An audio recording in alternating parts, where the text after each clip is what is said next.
Okey, Assalamualaikum warahmatullahi wabarakatuh. Malam ini kita bersiaran. Semalam kita tak bersiaran di sebelah malam, kita bersiaran di sebelah petang. Sebaik saja selesai kita mendengar kenyataan yang keluar daripada mulut Menteri Kewangan yang mengatakan bahawa beliau akhirnya bersetuju, dalam erti kata lain, akhirnya Muhyiddin tunduk dengan desakan Datuk Seri Najib, desakan pemimpin Barisan Nasional dan desakan rakyat yang meminta supaya diberikan moratorium secara automatik dan hak rakyat pencarum KWSP untuk mengeluarkan caruman daripada akaun 1 KWSP. Jadi malam ni ada beberapa soal jawab, ada beberapa perkara yang dibangkitkan. Jadi ada beberapa orang panel penanya soalan yang sudah bersiap sedia. Silakan Zam. Assalamualaikum Dok. Okey. Okey, sehingga hari ini setelah semalam bajet telah habis dibentangkan. Okey. Masih lagi rakyat bertanya-tanya tu pasal isu KWSP dan moratorium. Okey. Okey, sekiranya berlaku lah kalau Tan Sri Muhyiddin gagal menunaikan juga tu, ataupun dia memberikan syarat yang lebih ketat. Macam mana tu?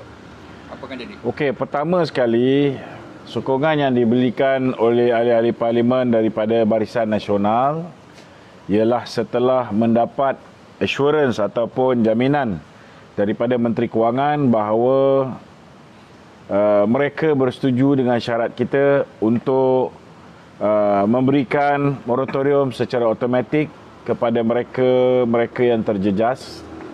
Yang kedua, memberikan hak untuk pengeluaran KWSP kepada pencarum-pencarum yang pendapatannya terjejas, sama ada dalam bentuk yang kehilangan pekerjaan, sama ada dulu bekerja sepanjang masa, sekarang ada yang diminta untuk bekerja 1 hari kerja, 1 hari tak kerja, 1 bulan kerja, 1 bulan tak kerja.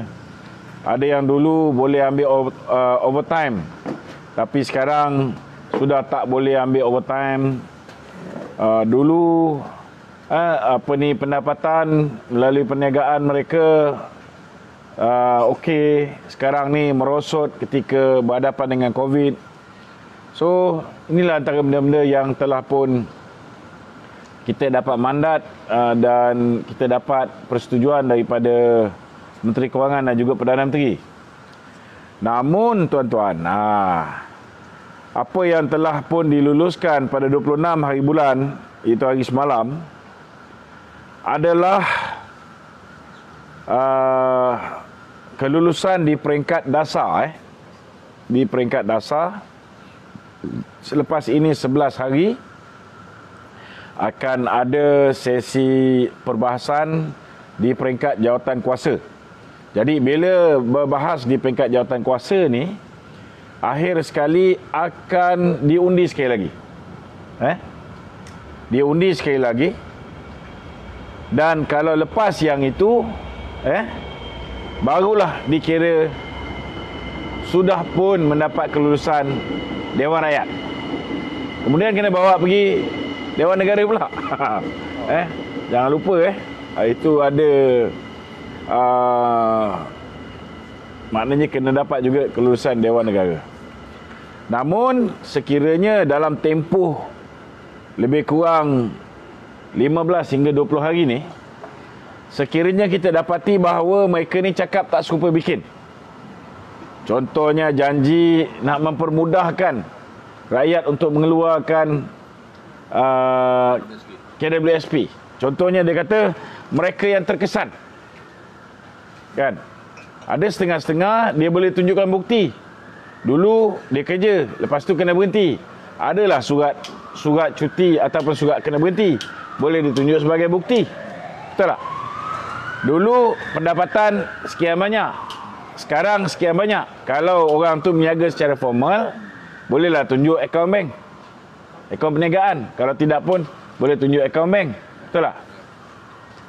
Tapi ada juga orang yang meniaga secara tunai. Orang meniaga secara tunai. Ada juga.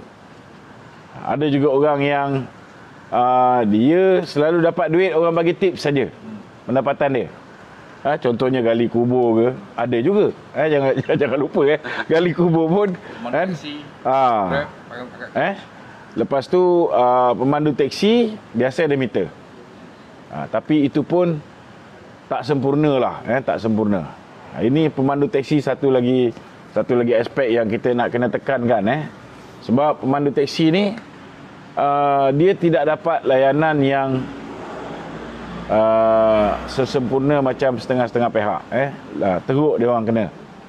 Ini pun kita nak tahu juga. Contohnya macam moratorium. Moratorium ada yang diberikan kepada syarikat-syarikat pengangkutan. Contohnya syarikat-syarikat yang memiliki teksi. Mereka ni, syarikat yang memiliki teksi ni, dia sewakan teksi dia kepada pemandu teksi. Syarikat ni dapat pinjaman. Dapat pinjaman. Dan dia dapat moratorium. Tapi masalahnya moratorium itu tidak dipanjangkan kepada pemandu teksi.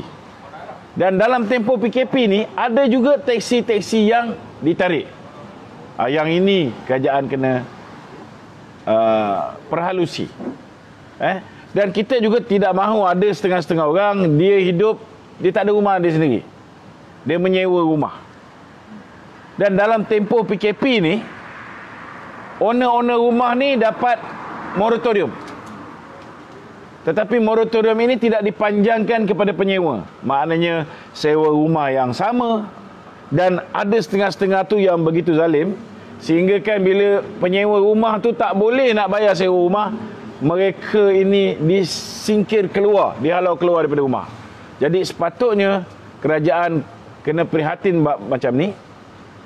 Kena ada satu undang-undang yang dibuat khusus untuk memastikan penyewa-penyewa rumah ini dalam tempoh keadaan kritikal, dalam tempoh COVID-19 ini, tidak ada yang bersikap zalim sehingga menghalau ibu tunggal ke ataupun orang yang betul-betul daif, OKU ke dan sebagainya, keluar daripada rumah dalam tempoh begini. Ini benda-benda yang boleh diambil perhatian oleh kerajaan, dan MPBN 43 orang ni boleh menjadi check and balance. Sekiranya kerajaan tak ikut apa yang dijanjikan, maka kita boleh memutuskan untuk menolak belanjawan di peringkat jawatan kuasa. Maknanya lulus di peringkat dasar, tak lulus di peringkat jawatan kuasa. Okey. Ini satu benda yang boleh dibuat. Perkara kedua, kena ingat, ada kemungkinan besar sekarang ni dia semua kata semua boleh. Tetapi mula daftar dan keputusan mungkin bulan depan baru tahu. Maknanya selepas tempoh pengundian kali kedua tu, maknanya lepas 15 bulan Disember, kita punya sesi parlimen sampai 15 Disember. Kalau katalah boleh lanjut lagi 2 hari, 16, 17. Lepas tu tak boleh lanjut lagi. Katalah selepas 17 Disember, tiba-tiba mereka mungkiri janji-janji yang telah diberikan kepada pimpinan Barisan Nasional. Maka pimpinan Barisan Nasional, kita pun tahu ada 20 orang saja yang menandatangani surat yang menyokong belanjawan ini secara bertulis. Ada 23 yang membuat keputusan hanya selepas Tengku Zafrul mengumumkan mereka tunduk dengan kata dua kita. Mereka tunduk dengan kehendak rakyat untuk memberikan moratorium automatik dan juga duit KWSP akaun 1 boleh dikeluarkan maksimum RM10,000. Maknanya sekiranya lepas ni mereka ingkar sekali lagi, 23 orang ni boleh bertindak keluar daripada kerajaan. Dan bila mereka bertindak keluar daripada kerajaan, kerajaan ini akan tumbang. Dan bila kerajaan tumbang, macam-macam boleh berlaku. Sama ada Perdana Menteri baru boleh dilantik, atau sebuah pakatan baru boleh dibentuk atau parlimen boleh dibubarkan untuk membolehkan pilihan raya berlaku, dan kemungkinan disebabkan keadaan COVID belum clear, mungkin Yang di-Pertuan Agong boleh melantik Perdana Menteri interim. Tapi kalau saya lihat kenyataan Tan Sri Muhyiddin hari ini yang membicarakan bersama dengan Adham Baba dan juga Khairi Jamaluddin, beliau menceritakan bagaimana vaksin sudah pun dibeli. Saya rasa ada kemungkinan besar mungkin pilihan raya juga tidak akan ditangguhkan bila kita sudah mempunyai vaksin. So macam-macam boleh berlaku daripada sekarang. Okey Tok. Apa ni biasa jawatankuasa yang untuk pengundian kali kedua ni terdiri pada siapa? Berapa orang? Semualah orang. Semua orang tu jawatankuasa orang.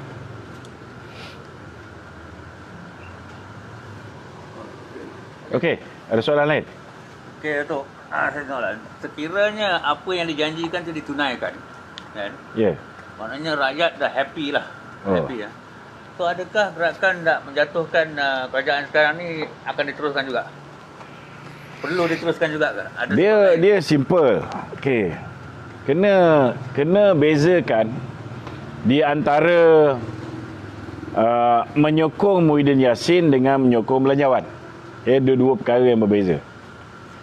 Belanjawan ini ialah satu perbelanjaan yang nak kita gunakan bagi tahun hadapan, dan ianya termasuk pakej rancangan ekonomi dan termasuk pakej bantuan kepada rakyat. Jadi rakyat dah terkesan dengan COVID, rakyat perlukan bantuan daripada kerajaan. Itu yang BPR dan sebagainya, dan bantuan-bantuan lain. Dalam masa yang sama juga kita perlukan duit untuk dibelanjakan untuk cover frontliners, cover perbelanjaan bagi mengatasi masalah COVID ni. Itu sebahagian daripada perbelanjaan yang ada di dalam belanjawan. Tetapi alhamdulillah dalam belanjawan ini juga ada beberapa polisi yang tak sepatutnya dibincangkan pun dalam belanjawan. Contohnya macam moratorium. Itu tak semestinya masuk dalam belanjawan.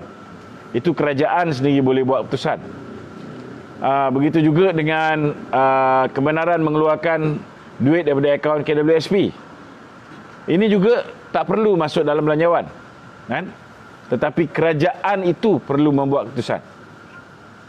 So dua benda ni telah pun selesai. Maknanya sedikit sebanyak bebanan rakyat sudah lepas. Okey. Soal Muhyiddin, dua perkara yang berbeza. Muhyiddin, walaupun kita tahu dia gembira lah bila mana semalam dia sudah mendapat apa dipanggil, semalam dia sudah mendapat nyawa kedua.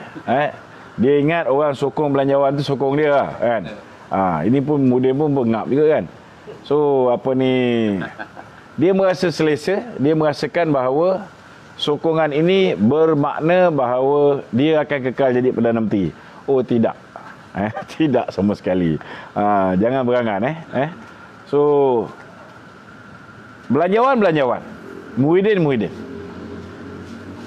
Apa yang bakal berlaku? Pertamanya, disebabkan mereka dah susun tempoh untuk bentang belanjawan ni sampai penghabisan sesi parlimen ni, maka ianya tak memungkinkan undi tidak percaya berlaku ke atas Muhyiddin. Lagipun dengan speaker baru Azhar ni, Harun, memang tidak akan bangkitlah. Itu sebab Yang Berhormat Mulia Tengku Razali memboikot sidang parlimen 26 hari bulan yang lepas, kerana usul beliau langsung tidak dibentang oleh speaker parlimen. Okey. Kelulusan belanjawan ini tidak bermakna ianya undi percaya kepada Muhyiddin. Okey. Muhyiddin hari ini berada dalam satu keadaan dia masih lagi sudah tidak ada majoriti. Itu memang kita tak boleh ubah tak boleh ubah apa yang dipanggil. Itulah keadaan semasa hari ini. Dia sudah kehilangan majoriti di parlimen. Okey. Jadi selepas berjaya meluluskan belanjawan ni, perkara yang paling baik sekali ialah dia membenarkan undi percaya atau undi tidak percaya diajukan kepada dirinya. Tapi kita tahulah dia memang tak ada telur nak buat benda ni. Jadi selepas saja belanjawan ini, kita akan tengok dan kita akan pantau bagaimana Muhyiddin mentadbir kerajaan dia hari ini.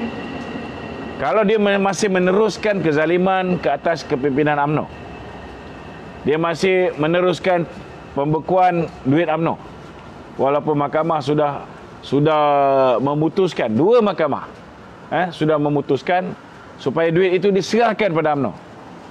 Kalau dia masih lagi melakukan benda-benda yang dilihat sebagai membuli UMNO, maka bila-bila masa, pada bila-bila masa, UMNO boleh tarik diri keluar daripada kerajaan dan kerajaan ini akan tumbang. Jadi ini tidak semestinya bahawa Muhyiddin berada dalam keadaan selesa. Tidak sama sekali. Saya nak beritahu keadaan Muhyiddin hari ini, kalau ada satu orang atau dua orang umum keluar daripada menyokong kerajaan Muhyiddin, maka Kebawah Duli Yang Maha Mulia Sri Paduka Baginda Yang Tuan Agong boleh memanggil Muhyiddin untuk membuat pembuktian bahawa dia masih ada 112 kerusi ahli parlimen yang menyokong dia. Satu dua orang cukup. Katalah Tengku Razali secara terang-terang sekarang ni dah nyatakan. Okey. Kena ingat kerajaan ni ada 114 orang ketika dia menjadi Perdana Menteri. Dia dah hilang YB Greig yang telah meninggal dunia. Dia dah hilang Tengku Razali yang telah mengusulkan supaya undi tak percaya diadakan ke atas dirinya. Dia hilang je Dato' Najib. Dia hilang saja Padang Rengas, Dato' Sri Nazir Aziz. Dia dah tak ada kerajaan. Bila-bila masa tuanku boleh memanggil dia. So anything can happen. Sekarang ni ini semua tak boleh nak salahkan sesiapa. Ini rakyat yang 25% menyokong Pakatan Harapan pada pilihan raya yang lepas mempunyai peranan dalam mewujudkan kerajaan yang tidak stabil. Selama hari ini Barisan Nasional tidak mudah untuk diugut, tidak mudah untuk ditekan, kan? Tetapi kerajaan selepas kejatuhan Barisan Nasional ni adalah kerajaan yang rapuh. Mahathir contohnya, dia hanya memenangi 13 kursi, tapi dia jadi Perdana Menteri. Betul tak? Tetapi macam mana dia nak kekalkan kursi Perdana Menteri? Dia terpaksa tunduk dengan semua permintaan daripada DAP. Dia terpaksa tunduk dengan permintaan daripada PKR. Itu yang sebabnya walaupun peringkat awal, alhamdulillah, Mahathir dan Pakatan Harapan mempunyai 121 kursi. Mahathir cuba keluar daripada kebergantungan kepada DAP dan juga PKR. Macam mana cara dia? Pertama, dia curi 16 orang daripada UMNO. Kan?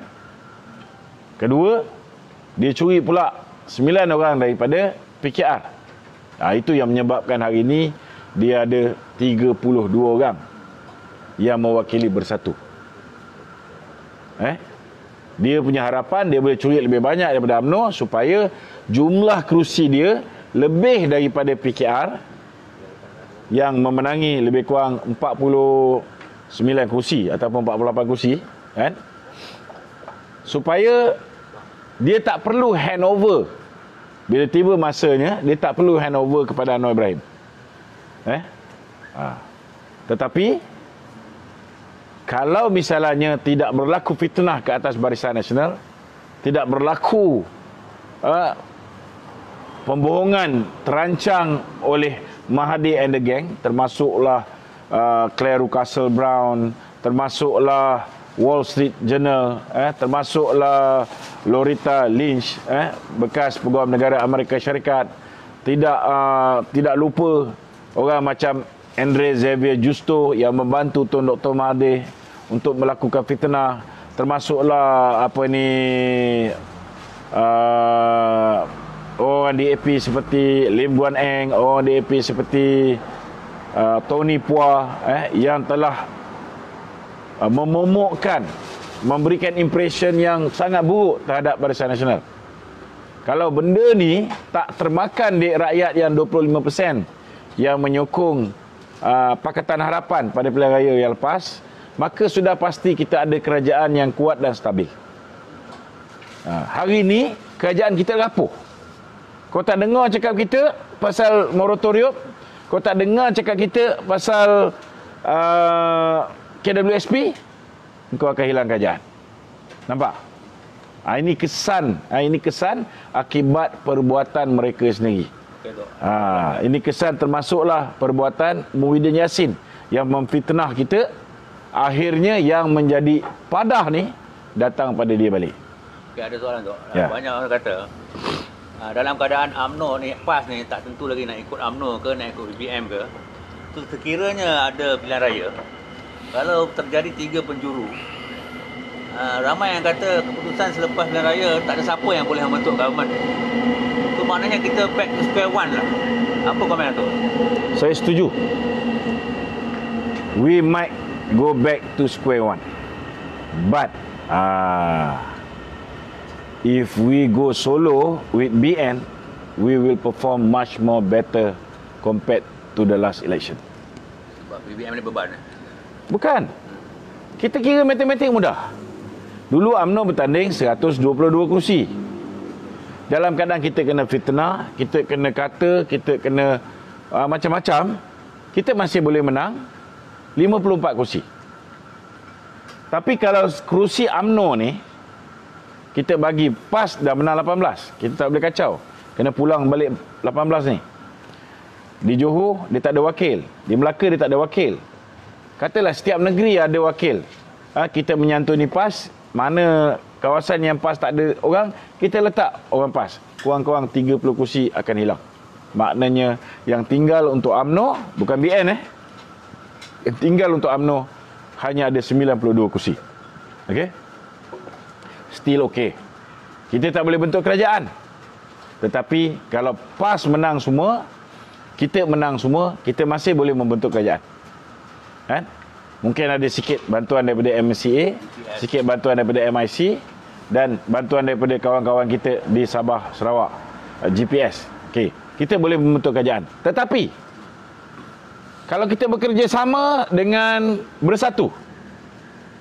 Bersatu dulu bertanding 55 kursi. Ketika dia hanya macam-macam aja. Sekarang dia dah jadi Perdana Menteri. Walaupun dia hanya memenangi 13 kursi pilihan raya lepas, sekarang dia Perdana Menteri.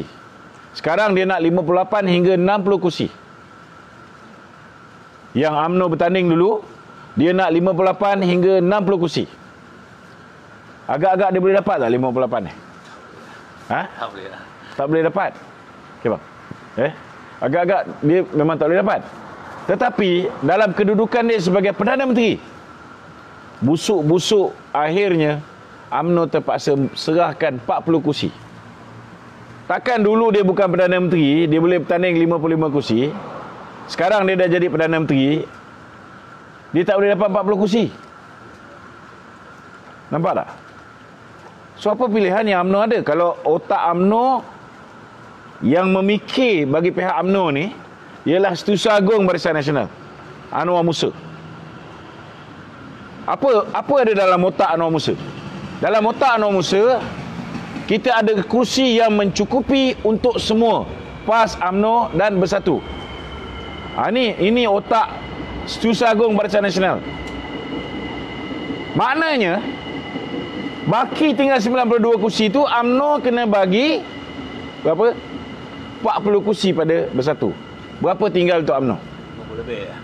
52. Lagi kurang daripada dulu lah. Dikala UMNO sudah, orang baru tahu bahawa hari ini UMNO difitnah. Orang baru tahu cerita pasal warna MDB apa sebenarnya banyak tak betul. Bukan Najib yang menipu. Bukan Najib yang merompak. Rupa-rupanya banyak fitnah. Dan yang terlibat sebenarnya ialah Zeti. Yang terlibat sebenarnya ialah Jolo. Yang terlibat sebenarnya ialah Nik Faisal. Tapi orang ni tak dihadapkan ke muka pengadilan. Nampak tak? Takkan dalam keadaan UMNO sudah pulih, dah dapat kembali keyakinan rakyat, kita nak bertanding hanya 52 kursi. Kalau kita bertanding 52 kursi, berapa kursi kita boleh menang? Agak-agak Datuk, kalau kita worst case scenario lah, kita bertanding solo, agak tak berapa kursi UMNO boleh menang? Saya boleh jamin busuk-busuk pun 80 hingga 90 kursi. Kuat tu. Betul. So kalau kita 80 hingga 90 kursi, kalau kita pergi solo, kita biarkanlah bersatu bertanding atas diri dia sendiri. Sebab Muhyiddin kata dia punya populariti lebih hebat daripada mana-mana pemimpin BN. Dia punya populariti, siapa cakap tu? Yalah yang cakap ni Emir Research ni.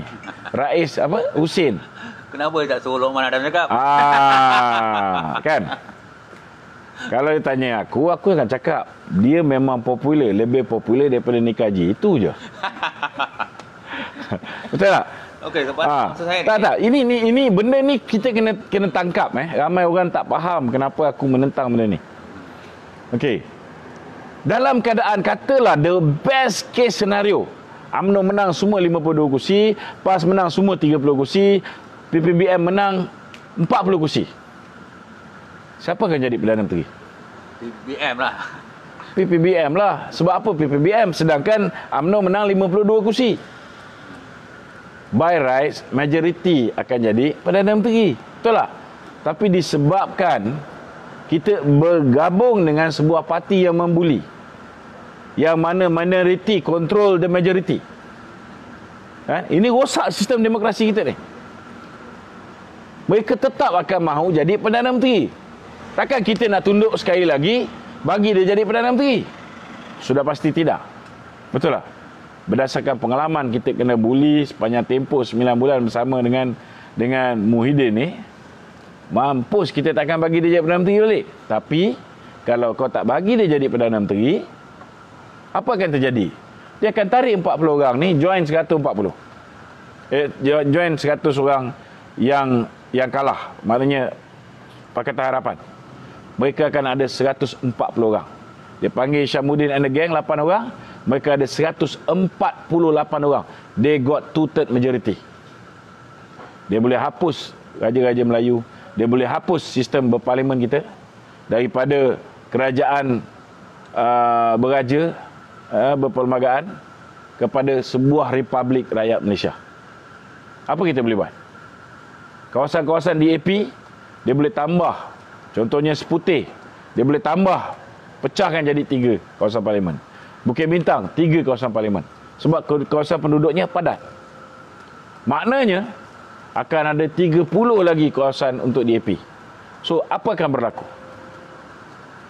Kalau dia orang menang 42 kursi pun, dia besar kepala, dia tekan kita. Cuba bayangkan kalau dia dapat kuasa yang lebih besar, kita mati. Kerajaan akan jadi tidak stabil. Akhirnya masyarakat berbilang kaum negara ni yang selama hari ni hidup baik 61 tahun, akhirnya apa jadi? Kita bagi dia orang memerintah 22 bulan. Haywire. Jadi takkan nak biarkan negara ni jadi macam tu sekali lagi. Ada setengah-setengah yang tak faham. Dia kata kenapa Lokman ni tak suka melihat Melayu bersatu. Kita suka melihat Melayu bersatu, tapi bukan bersatu dengan pemimpin bersatu yang menjadi pengkhianat bangsa Melayu, yang sanggup bekerjasama dengan DAP memusnahkan kita demi mengekalkan kuasa dia. Dia orang tu sebenarnya beban, bukan ni kalau PAS. Ni satu soalan ni. Apa ni, katalah menurut Datuk lah, yang UMNO akan menang banyak kursi lah. Saya jangka dalam 75 lebih lah. Dan benda ni BBM pun tahu UMNO kalau pergi solo dengan BN saja, UMNO akan menang banyak kursi walaupun tak boleh buat government. Dan dia orang pun bukan bodoh.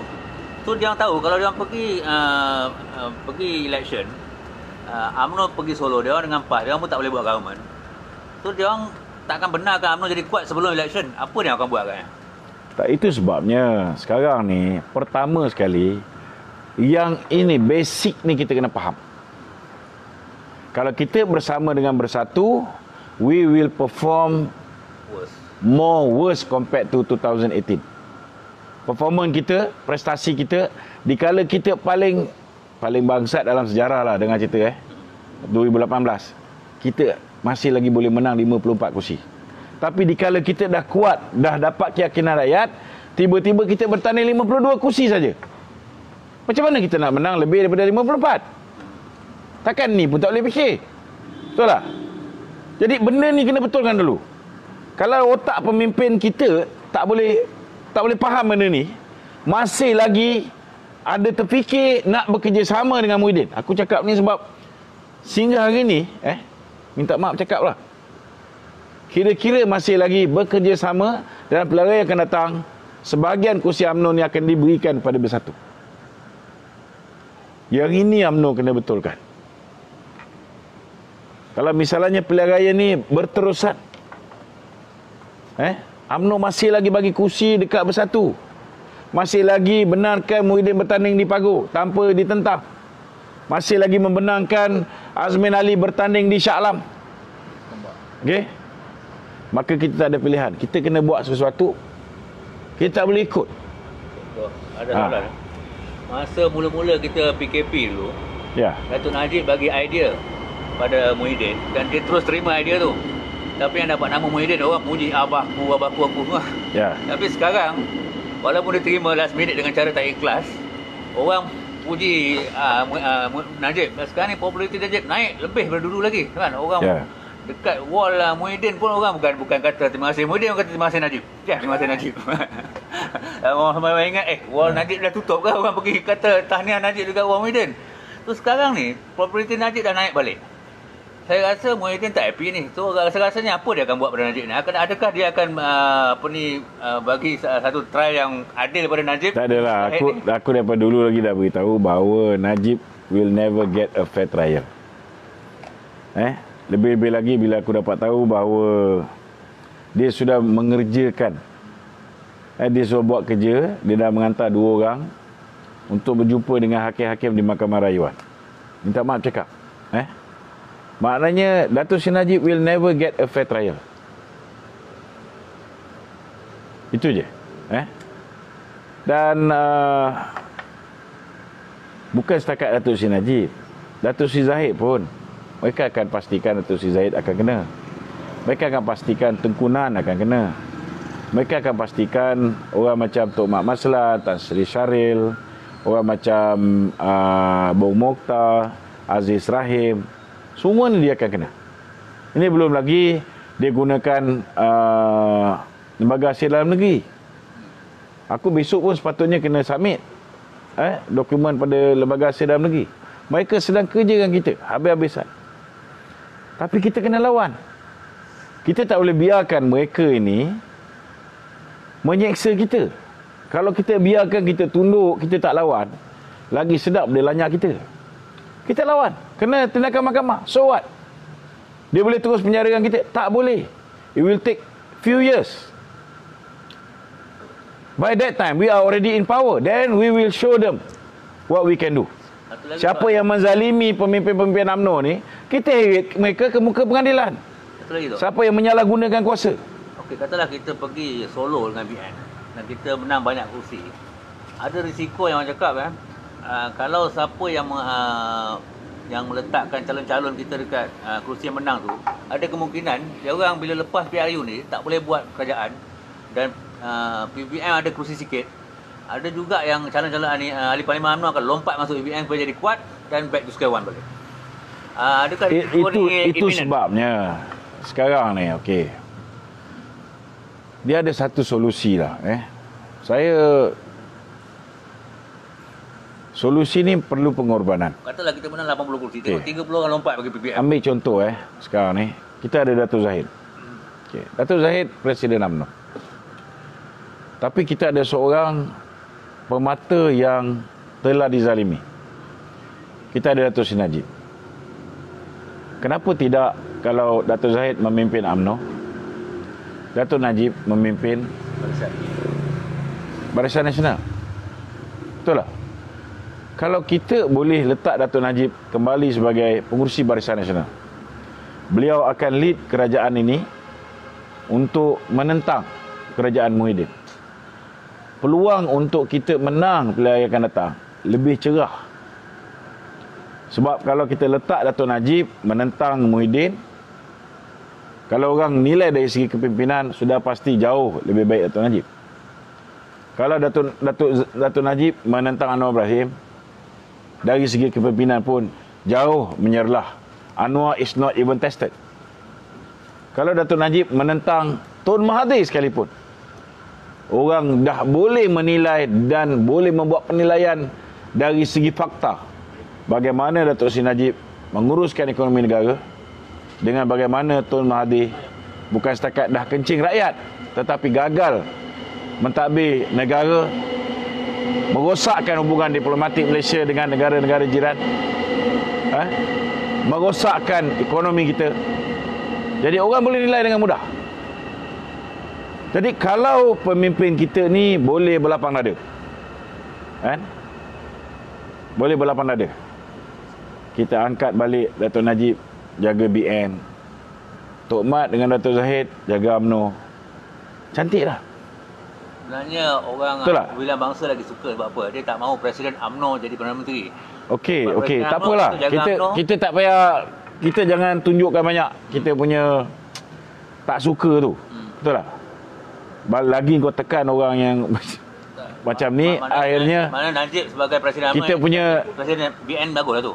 Kita punya peluang untuk reconcile tu makin susah. Sekarang ni jatuh bangun UMNO akan datang ni bergantung kepada pemimpin UMNO tu sendiri. Tak, maksud saya, kalau Datuk Seri Najib jadi Perdana Menteri tanpa jadi pemimpin UMNO, itu lebih bagus. Sebab apa? Dia akan jadi lebih fair. Kan? Sebagai pemimpin UMNO, macam mana Datuk Najib nak jadi Perdana Menteri kalau dia bukan pengurusi Barisan Nasional? Kalau dia pengurusi Barisan Nasional, dia jadi Perdana Menteri. Itu maknanya Datuk Zahid, Presiden UMNO, dia jaga UMNO. Pengurusi Barisan Nasional jadi Perdana Menteri. Cuma benda ni dia perlukan pengorbanan Datuk Zahid. Kalau Datuk Zahid melihat kepentingan negara tu lebih daripada kepentingan diri dia sendiri, maka ni lebih cantik. Orang faham tak?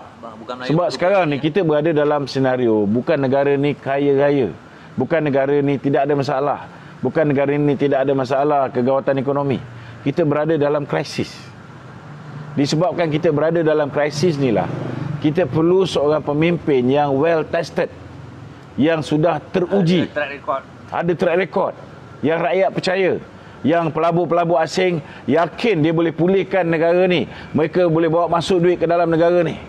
Ini kita nak ambil orang jadi menteri yang baru lepas universiti, tiba-tiba kerja dapat kerja. Tak boleh. Susah. Betul tak? So kalau kita boleh buat benda ni, boleh satukan pemimpin UMNO ni, saya yakinlah kita boleh menang. Walaupun kita BN solo, kita boleh menang dengan mudah. Kita boleh menang dengan mudah. Tapi kalau status quo macam sekarang ni, payahlah. Sebab kita nak bertanding sendirian pun kita tidak ada keyakinan. Kita masih lagi nak menempel dengan bersatu. Susah. Kita kena pisahkan diri kita dengan pengkhianat ni dulu. Ada yang berpendapat kemelut politik negara sekarang ni semuanya berpunca daripada Mahathir. So, jadi lepas pilihan raya pun, kalau elemen-elemen dan influence Mahathir ni masih ada dalam politik negara, adakah kita akan stabil tu? Pertama sekali kena faham, Mahathir ni dia nak jahanamkan UMNO untuk apa? Untuk dia menguasai balik negara ini demi memastikan kroni dia terus dijaga dan anak dia dijaga. Betul tak? Kenapa PPBM diwujudkan? Tujuan dia nak mengambil alih UMNO, nak bunuh UMNO, nak wujudkan UMNO baru yang namanya PPBM. Jadi kalau kita kerjasama dengan orang yang ditubuhkan untuk memusnahkan kita, cuba kau tanya PAS, setuju tak kalau Muafakat Nasional ni kita libatkan PAN, join kita sekali. 8 dada lah. 8 dada. Demi penyatuan Melayu, kita ber8 dada. Kita terima Mat Sabu. Melayu PKR pun. Terima Salahuddin Ayub. Kita terima Anwar Ibrahim. Kau cuba tanya dia juga. Mesti dia orang pun tak setuju. Sebab tak ada siapa pun boleh menerima orang yang mengkhianat parti dia. Betul tak?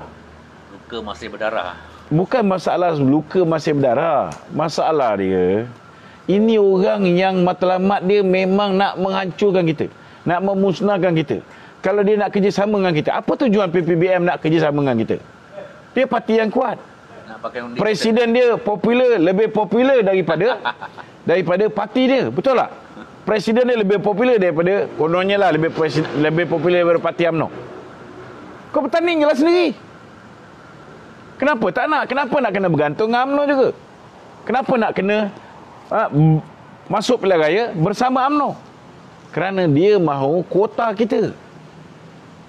Dia nak kursi yang kita bertanding 122 ni, dia nak yang itu. Sebab dia tahu kalau dia bertanding, dia bekerjasama dengan Pakatan Harapan, dia tak boleh menang. Dulu ketika kita difitnah, dikhianat pun, dia orang bertanding 55 kursi, dia hanya boleh menang 13 kursi.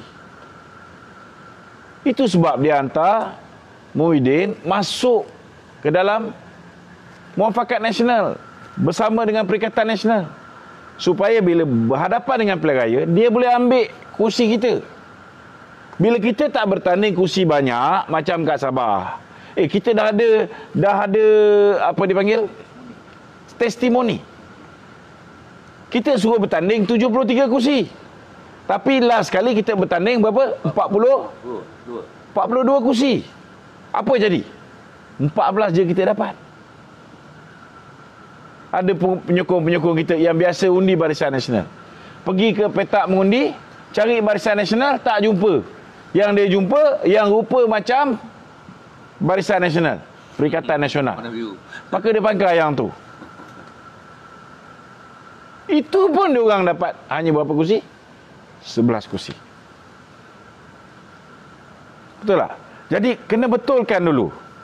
Kalau kita nak menang pilihan raya akan datang, paling penting sekali, kita tidak boleh lagi bekerjasama dengan pengkhianat yang nak memusnahkan kita. Dah terbukti dah. Bukan setakat dia aniaya pemimpin kita, bukan setakat dia tahan duit UMNO, bukan setakat dia tikam kita daripada belakang di Sabah, bukan setakat dia tidak mengagihkan jawatan menteri, jawatan timbalan menteri dengan adil, bukan setakat dia minoriti ambil hak kita sebagai majoriti, jawatan Perdana Menteri, jawatan timbalan Perdana Menteri pun dia tak bagi pada kita. Betul tak? Orang yang tak reti nak memerintah dengan adil ni, macam mana kita nak jadikan sahabat? Macam mana kita nak bekerja sama dengan mereka? Dan yang paling bodoh sekali, apa kebanggaan kita nak bagi kursi kita bagi pada orang yang khianat kita? Takkan ini pun tak boleh fikir? Ada soalan lagi? Okey Tok, apa ni berbalik pada bajet pada 26 Mei bulan itu. So daripada pengundian dasar tu ramai yang menyokong lah. Jadi BN menyokong tu atas dasar sebab tuntutan BN tu KWSP dan moratorium telah dipenuhi. Manakala DAP dengan PKR pula, apa pandangan Datuk? Apa yang dia setuju sangat dengan bajet tu? Dia orang bukannya setuju, dia orang tak bangun membantah aje. Kena faham juga, dia orang pun bukan bodoh juga. Dan Muhyiddin pun, macam aku cakap lah, Muhyiddin ni datangnya daripada Pakatan Harapan. So bila dia dalam keadaan terdesak, UMNO dah bagi kata 2 pada dia, kan? So macam mana cara dia? Akhirnya dia jumpa balik Anwar Ibrahim, dia jumpa balik DAP. Itu pasal Anwar Ibrahim bagi arahan supaya semua sokong belanjawan.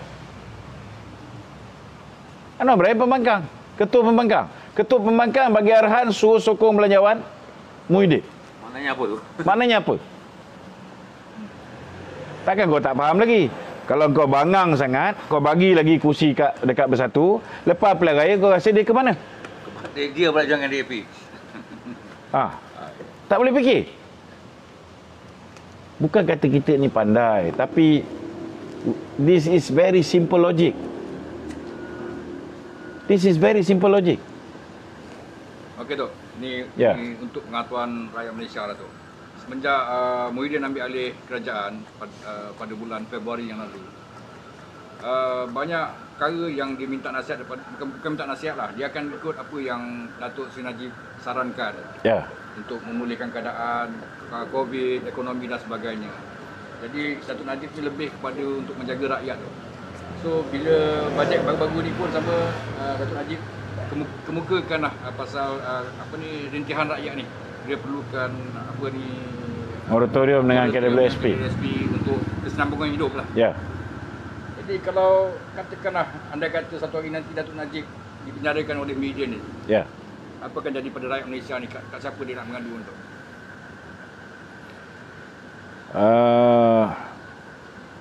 Saya rasa tak sampai ke tahap itulah. Kalau katalah sekitar bulan 3 tahun depan, katalah di peringkat Mahkamah Rayuan Datuk Najib kena. Untuk pergi ke peringkat Mahkamah Persekutuan, itu pun makan masa. Maknanya sempat untuk pilihan raya itu berlaku. Itu sebab kita tak boleh berterusan menjadi bodoh. Minta maaf cakap lah. Bahasa aku ni memang tak reti nak bahasa berlapik-lapik yang tak reti. Kita tak boleh membenarkan diri kita berterusan jadi bodoh. Orang ni dah zalimi kita. Orang ni dah tindas kita. Orang ni pintal tangan kita. Duit kita dia tahan. Orang ni dah penjarakan pemimpin kita. Orang ni juga membuli kita. Orang ni juga tikam belakang kita di Sabah. Disebabkan dia merayu-rayu dengan kita, dikala nyawa dia dah sampai ke hujung tanduk, kita lepaskan belanjawan. Kau rasa lepas ni dia nak berhenti daripada menzalimi kita? Apa akan jadi pada rakyat sekiranya Datuk Najib menzalimi? Itu sebabnya bila dah tahu perangai hodoh dia ni, kita potonglah. Hentikan kerjasama dengan dia. Hari ni kerajaan ni sama ada masih berdiri ataupun tidak bergantung kepada UMNO. Kena ingat, kalau UMNO hari ini mengambil keputusan keluar daripada Pakatan Harapan, bungkus daripada Pakatan Harapan 2.0 lah, bungkus 2-3 orang, 4-5 orang keluar, terbongkang kerajaan ni, maka kita boleh pergi pilihan raya. Ini yang paling penting sekali.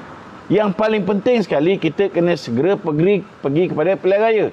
Terutamanya selepas Muhyiddin hari ini mengumumkan ada vaksin. Dah beli vaksin. So edarkan vaksin tu. Segerakan pilihan raya. Ikut SOP yang tidak memudaratkan orang yang nak keluar mengundi. Selesaikan once and for all. Tetapi kena ingat, nak selesaikan masalah ni, UMNO kena berjalan bersendirian. UMNO kena letak orang yang betul-betul capable untuk memimpin UMNO, untuk memimpin Barisan Nasional. Kena korban lah. Kalau belum masa jadi Perdana Menteri itu, jadilah timbalan. Yang mana yang dah merasa jadi timbalan, terpaksa pergi ke naib, pergilah. Dengan syarat parti kita ni menang. Kita korbankan sedikit kita punya ego, kita korbankan sedikit masa depan kita, kita undur ke belakang untuk bagi laluan kepada orang yang betul-betul kita yakin boleh memimpin kita. Okey? Kalau nak mikir nak menang lah. Kalau setakat nak memikir, nak jadikan UMNO ni sebuah parti terpencil macam Golkar di Indonesia, silakan. Semua berebutlah. Nak jadi presiden, semua berebutlah. Nak jadi pengurusi BN, semua berebutlah. Bergaduh sama sendiri. Tok, ada di antara pemimpin PAS UMNO yang sangat, orang kata, beria sangatlah agar PN ni berjalan lancar tu. Tapi saya nak tanya tu, adakah PN di bawah kepimpinan Muhyiddin ni diselesa dengan Datuk Najib kalau masih ada lagi Datuk Zahid, masih ada lagi dalam UMNO, adakah itu retorik itu? Itu soalan yang tak sepatutnya ditanya. Kalau dia selesa dengan Datuk Najib, dia tak campur tangan urusan mahkamah. Kalau dia selesa dengan Datuk Zahid, tak adalah Hamzah Zainuddin ugut, if you don't follow us, we will jail you and your daughter. Kan? Pasal keluar ayat-ayat macam ni lah yang menyebabkan pemimpin UMNO retaliate, yang menyebabkan pemimpin UMNO merasa diri mereka dibuli, tangan mereka dipintal. Itu yang mereka pun bagi kata dua. Tapi Anwar Musa gembira. Anwar Musa kau tak payah cerita. Anwar Musa ni Susah Agung PPBM, lidah rasmi Muhyiddin Yassin. Sebab apa dia lidah rasmi Muhyiddin Yassin? Dia ketua perangan C5. Sebab Hamzah Zainuddin buat kerja senyap-senyap, dia buat kerja gelap. Dia tak boleh buat kerja cakap dengan rakyat ni. Jadi kerja bercakap dengan rakyat, jadi lidah Muhyiddin ialah Anwar Musa. So we write off Anwar Musa ni, tak payah bincang lah. Ni orang kecil je. Ramai yang tak faham gitu. Dia orang cakap PPBM ni dengan Azmin ni join UMNO sebab perpaduan ummah. Ramai yang tak tahu kenapa dia orang masuk sebelah sini. Yalah. Terang lagi sekali tak? Senang je. Demi nak memastikan budaya seks luar tabi'i ni diimarahkan, maka kita kena bersama dengan Azmi Ali. Main buntut macam Anwar tak boleh. Kena main. Kalau punggungnya dimain boleh. So kau jangan tanya aku, Zam, soalan-soalan macam ini. Bukan, maknanya ramai orang tak faham dia orang join sini sebab dia orang putus sepit kat sana. Kan? Tak, no way. They have realised that they cannot win the next election if they are together with DAP and PKR. So they re-strategize. Dia masuk kelompok kita, menyelinap, dan dia cuba rampas kursi yang kita tandingi. So bila dia dapat kursi yang kawasan Melayu ni, dengan menggunakan jenama kita, menunjukkan dia ni sepasukan dengan kita. Takkan orang undi UMNO, orang tak undi PPBM, orang tak undi Perikatan Nasional, sedangkan kita dalam satu pasukan. Kalau dia go against us, they will never win. Yang 13 kursi pilihan raya lepas, kau rasa dia boleh dapat balik? No way. Betul tak? So macam mana dia nak dapat 13 kursi ni dan dia boleh rampas lebih banyak? Dia kena masuk dalam pasukan kita. Bila dia masuk dalam pasukan kita, dia nakkan sebahagian daripada kek kita. 122 kursi yang kita bertanding, dia nak sebahagian daripada situ. Strategi ni mudah je. If we can't defeat them, we join them. After we won, we run away.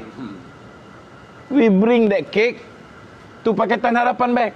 Takkan yang ini pun kita boleh fikir. Senang je.